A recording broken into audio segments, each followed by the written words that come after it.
This is Inside Indiana Business Radio for the afternoon of September 23rd, 2022. I'm Alex Brown. When the school year got underway for the fall semester, Indiana's public K-12 schools were facing a major dilemma: not enough teachers. Chuck Weisenbach, president of Roncalli High School in Indianapolis, says part of the issue is awareness. The message somehow is not getting out in the filtered way that it needs to be. Somehow we've got to continue to get a message out that right now it's all hands on deck. And I hate to say this, you don't want to ever put a young person's education at risk, but we need to err on the side of allowing people to come in and give this a shot. You know, as high school administrators, we still always control the destiny. Is this the right person for our school or not? That we'll always have that ability to do that. But I'm convinced there are people out there that do a dynamite job in the classroom, but they just don't think they have that opportunity available to them. One aspect of the all-hands approach is a more aggressive use of established transition to teaching programs. Weisenbach believes there is an abundance of would-be teachers who could fill some of these empty roles.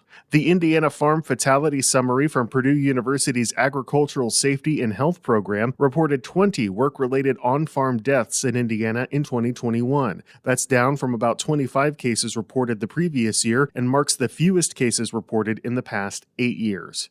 A former executive vice president of strategy for Indianapolis-based BioCrossroads is the recipient of the 2022 August M. Watanabe Life Sciences Champion of the Year Award.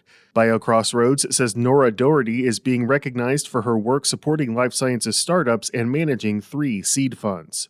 From the number one source for Indiana business news, this is Inside Indiana Business Radio. Whether it's a new hire or a noteworthy promotion, IIB's Bigwigs and New Gigs serves as a platform to promote your team. Our revamped offering includes being featured on both the newly redesigned newsletter and at InsideIndianaBusiness.com. Subscribers to the Business News subscription save $10 off every listing. Plus, you can save $100 by bundling your submission to IIB with the Indianapolis Business Journal or the Indiana Lawyer. More at InsideIndianaBusiness.com. Davis County is taking a twofold approach to increase workforce development capacity and position the region for long-term growth. Here's Wes Mills. The Daviess County Economic Development Corporation is seeking $1 million from the Indiana Office of Community and Rural Affairs in an effort to increase the talent pool and develop projects that leave a legacy in the community.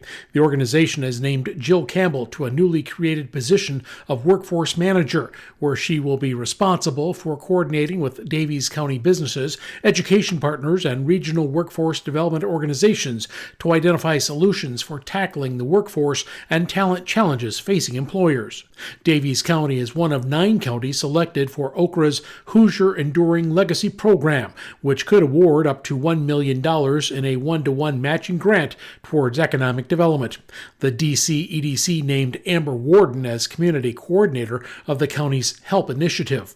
Over the next year, Daviess County will develop its strategic investment plan and select transformational county projects that could have a positive long-term economic impact on the county. Wes Mills, Inside Indiana Business Radio. Indianapolis-based High Alpha Innovation this week announced the launch of Marty, a startup that has developed a software platform designed to eliminate inequity in healthcare. Marty is partnering with Illinois-based OSF Healthcare on its initial focus to improve communication and provide better access to services for individuals with sickle cell disease. Co-founder Dr. Michael Vincent Smith, a cardiovascular and thoracic surgeon who previously served as Deputy Chief Health Equity Officer for CVS Health, says the Marty platform's goal is to create efficiencies and a better experience for patients and caregivers. The outgoing CEO of the Indy Chamber wasn't looking for a new job, but says the vision laid out by Indiana University President Pamela Whitten was very attractive to him. On Thursday, Michael Huber was named Vice President for University Relations at IU, a role he will begin next month. I've been really compelled by President Whitten's ambition. She lays it out in the Strategic Plan 2030. The one that really got me is Indiana University as an engine to improve the lives and the economic vitality of people of Indiana. And this idea of the university as a collaborator, an accelerator. Economic development now in 2022 is all about human capital And it takes the public sector and the private sector and academia all working together to do that. The Chamber has announced that longtime executive and community leader Moira Karlstedt will serve as interim CEO until a successor is found.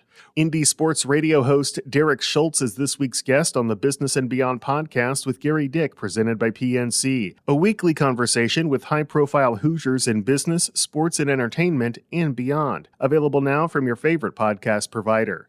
I'm Alex Brown for Inside Indiana Business Radio on Demand.